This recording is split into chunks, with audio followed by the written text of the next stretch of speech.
Fala rapaziada, começando mais um episódio de Onde a Coruja Dorme FC e hoje para falar um pouquinho melhor a respeito da derrota do Palmeiras por 1-0 contra o Bahia. Um jogo que realmente complica bastante as pretensões do Palmeiras para o título brasileiro de 2025. Nós tivemos um Palmeiras que obviamente vinha de um excelente resultado, após a classificação contra o River Plate pela Copa Libertadores da América.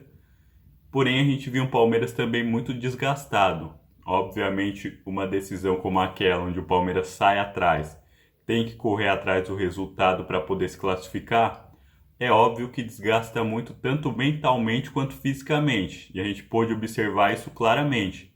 Muito embora o Palmeiras conseguiu boas chances, especialmente no início, o Felipe Anderson ele teve uma bola muito boa, onde ele faz uma finalização e obriga o goleiro do Bahia a fazer uma bela defesa. Porém, a gente via que o Palmeiras não estava na mesma sintonia que costumava ter. Era um Palmeiras que, na minha visão, estava um pouco espaçado em campo, não conseguia fazer as suas melhores jogadas. A dupla que vem sendo a sensação do Palmeiras nesse segundo semestre, que é o Flaco Lopes e o Vitor Roque, não conseguiu repetir as mesmas atuações. Muito embora nós tivemos um Flaco Lopes especialmente lutando bastante e até tendo algumas oportunidades, mas ele não conseguiu concluir em gol. E, como eu estava dizendo, o desgaste físico acabou pegando muito forte no Palmeiras. Não à toa, teve que fazer duas substituições logo no primeiro tempo, que foi o Lucas Evangelista e o Piquerez.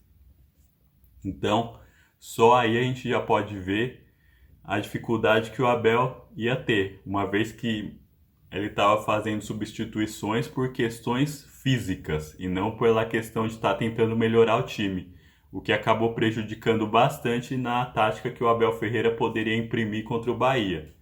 No segundo tempo nós ainda tivemos um Palmeiras que estava tentando.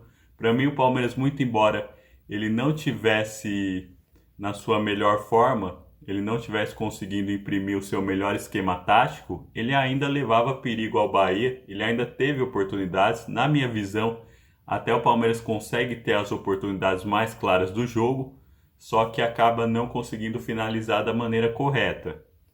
Então, o Abel, como ele já havia feito duas substituições no primeiro tempo, a margem para ele mexer no segundo tempo ficou muito pequena. Então, ele teve também essa dificuldade de não poder ter o time fazendo as modificações, porque a gente percebe que o Abel ele é um treinador que ele percebe muito o jogo no decorrer. Às vezes ele entra com um esquema tático no início, porém ele vai percebendo os movimentos do adversário, o que o adversário pretende fazer na partida, e ele vai modificando de acordo com o que o adversário faz, como se fosse uma resposta ao esquema tático do adversário. E do outro lado também nós temos um treinador excelente, Nós temos um Bahia que vai muito bem no campeonato, o Bahia que se reestruturou, após essa parceria com o Grupo City.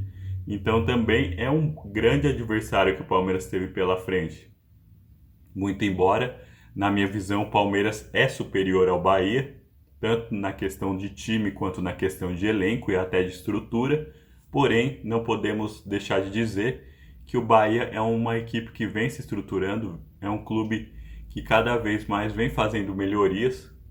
Não à toa esse ano disputou a Libertadores e creio que nos próximos anos cada vez mais isso vai ser comum. O Bahia disputar grandes campeonatos, disputar na parte de cima da tabela. Então nós também temos que reconhecer que nós tínhamos um grande adversário pela frente.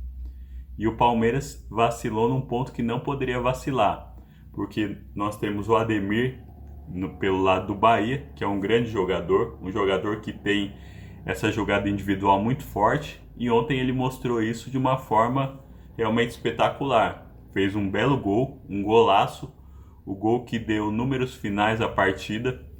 É um gol importantíssimo para o Bahia e que prejudica muito as pretensões do Palmeiras nesse campeonato brasileiro, uma vez que o Flamengo ganhou do Corinthians por 2-1.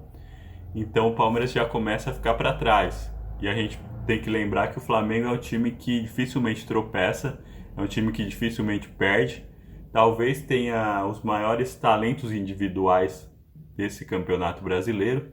Muito embora eu acho que como conjunto o Palmeiras é melhor do que o Flamengo, mas em questão de talentos individuais e de nomes, creio que o Flamengo leve uma ligeira vantagem sobre o Palmeiras. Então, como é um campeonato que vai ser disputado ponto a ponto, então o Palmeiras deixar escapar esse ponto de pelo menos um empate. Até que o empate não ficaria tão ruim, na minha visão, muito embora a vitória seria fundamental, mas na pior das hipóteses, pelo menos nós teríamos que ter levado o empate.